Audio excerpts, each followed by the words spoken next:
مولا کرام فرماتے ہیں یا ایھا الذین آمنو، اے ایمان والے ہو، لا الہ الا اللہ کہنے والے ہو، محمد رسول اللہ کہنے والے ہو، کسی دا مال باطل طریقے نال نہیں کھانا، کسی دا مال باطل طریقے نال نہیں کھانا، یعنی باطل طریقے دے مطابق اس طرح دے اگر کوئی بندہ کسی کو کوئی چیز خریدتا ہے، آدھا کوئی 10 روپے کی چیز ہے میں لے جا رہا یہ چیز میرے پسند آ گئی تینوں 10 موڑ دیا گا، اگر میرے پسند نہ آئی میں 1 روپیہ بھی دے دیا گا یہ چیز بھی واپس دے دیا گا۔ تو اس طرح وہ جڑا روپیہ دے رہے وہ غلط دے رہے ہیں، لینڈ والا غلط لے رہے ہیں۔ اور اللہ تعالیٰ فرماتے ہیں ہاں اگر تجارت کے طریقے نال تسی کھاؤ تے وہ تواڈے واسطے جائز ہے۔ ہن تجارت کا طریقہ کی ہے؟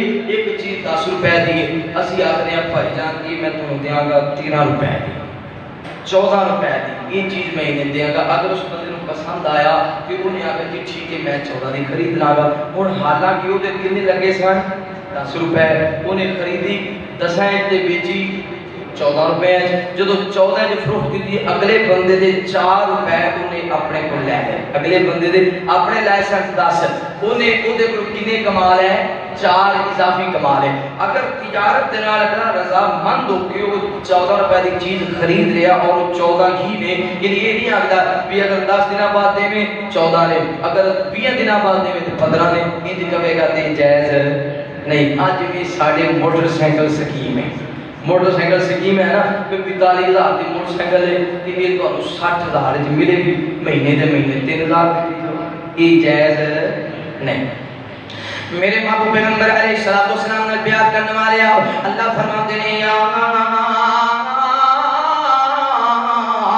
ایھا الذین آمنوا لا تأکلوا اموالکم بینکم بالباطل الا ان تکون تجارۃ عن تراض منکم اللہ رب العالمین اعلان فرماتے ہیں کھاؤ کسی کا مال ایمان والا باطل طریقے نال نہ کھاوے، اگر تجارت دے طریقے نال کھاوے تے اجازت دے، مگر ضرورت دے مطابق منافع لے گا، زیادہ تو زیادہ 10%، اس تو زیادہ منافع لینا جائز نہیں ہے۔ صحابہ کرام رضوان اللہ علیہ کے مجمعین نے مقرر نہیں کیتا، لیکن حضرت عمر بن خطاب رضی اللہ تعالیٰ عنہ عمر فرمایا کرتے سن زیادہ تو زیادہ 10% منافع، اس تو زیادہ منافع نہ کمایا کرو۔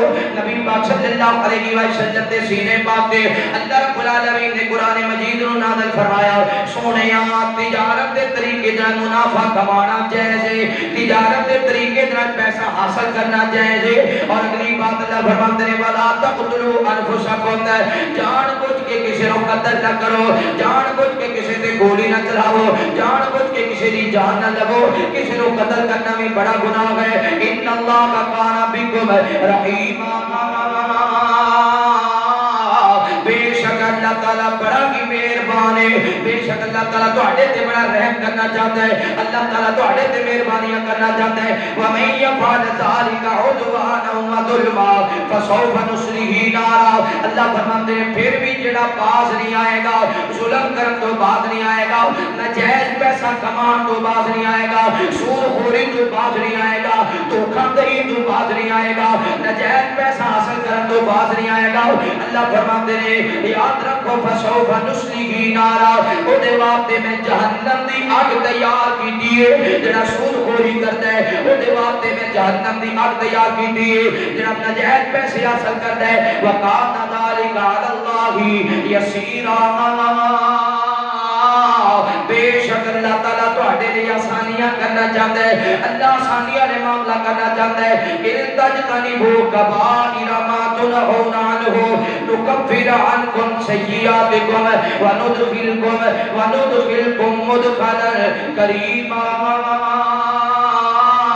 اللہ فرماتے ہیں کبیرہ گناہ تو بچو جنہ تو میں منع کیتا ہے، کبیرہ گناہ تو کسی کو قتل کرن تو بچو کیونکہ اللہ نے منع فرمایا، نجائز باطل طریقے نال پیسہ کمان تو بچو کیونکہ اللہ تعالیٰ نے منع فرمایا۔ ان کبیرہ گناہ ویسے بعض مفسرین آخر کہ 70 کبیرہ گناہ ہیں، 70، لیکن انہاں دی تعداد صحیح جو حدیث مبارکہ اندر مقرر نہیں ہوئی. بہت سارے کبیرہ گناہ نے.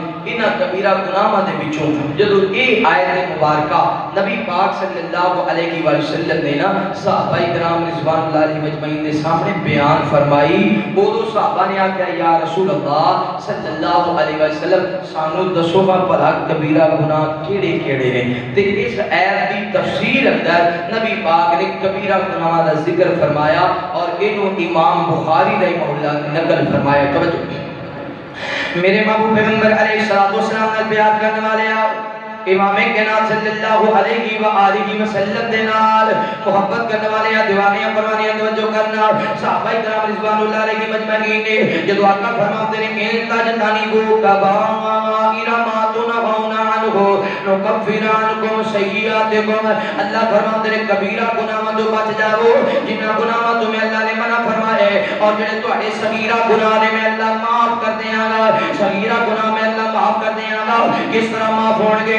نبی پاک صلی اللہ علیہ وسلم نے فرمایا جڑا بندہ جمعے والے دن غسل کرتا ہے, غسل کرنا جمعے والے دن غسل کرتا ہے تے صاف تے پاک کپڑے پہن لیندا ہے. جب صاف کپڑے پہن کے پھر مسجد کے اندر آ جاتا ہے, آ کر کے سنتا پڑھتا ہے, پڑھن دے بعد امام دے قریب ہو کے بیٹھ جاتا ہے, خطیب دے لاگے ہو کے بیٹھ جاتا ہے, قریب ہو کے بیٹھ جاتا ہے. جمعہ سنتا ہے, سارا جمعہ سننے کے بعد نماز پڑھتا ہے, خاموشی سے نماز پڑھتا ہے. یعنی مسجد کے اندر آیا تے وضو لے کے نماز پڑھن تک گل نہیں کرتا, خاموشی در مسئلے سنتا رہا. پھر نماز ہو کے نماز پڑھی توڑ کے چلا گیا, نماز پڑھن تک کسی گل نہیں کرتا. اللہ تعالیٰ دے پچھلے پورے ہفتے دے صغیرہ گناہاں معاف کر دیتے ہیں. اس وجہ تو یہ دے تو سانو فائدہ اٹھانا چاہتا ہے. اسی اونے ہیں مسجد کے اندر مگر دیر نال اونے ہیں, اسی اونے ہیں مسجد کے اندر مگر دور بیٹھنے ہیں, اسی اونے ہیں مسجد کے اندر مگر کئی مرتبہ جمعے والے دن غسل نہیں کرتے, اسی اونے ہیں مسجد کے اندر مگر کئی مرتبہ جمعے والے دن اسی صاف لباس نہیں پہنتے, اسی اونے ہیں مسجد کے اندر مگر کئی مرتبہ اسی سنتا تے نفل نہیں پڑھتے. اس وجہ تو سانو چاہیے کہ پورے ہفتے کے گناہاں معاف کروا لئیے. جمعے والے دن ٹائم دے نال نکلیے, ٹائم نال مسجد کے اندر آئیے, پاک تے صاف کپڑے پہن کے غسل کر کے خوشبو لگا کے نفل پڑھیے تے خطیب کے قریب ہو کے مسئلے سنیے, جمعہ پڑھیے تے اپنے گناہ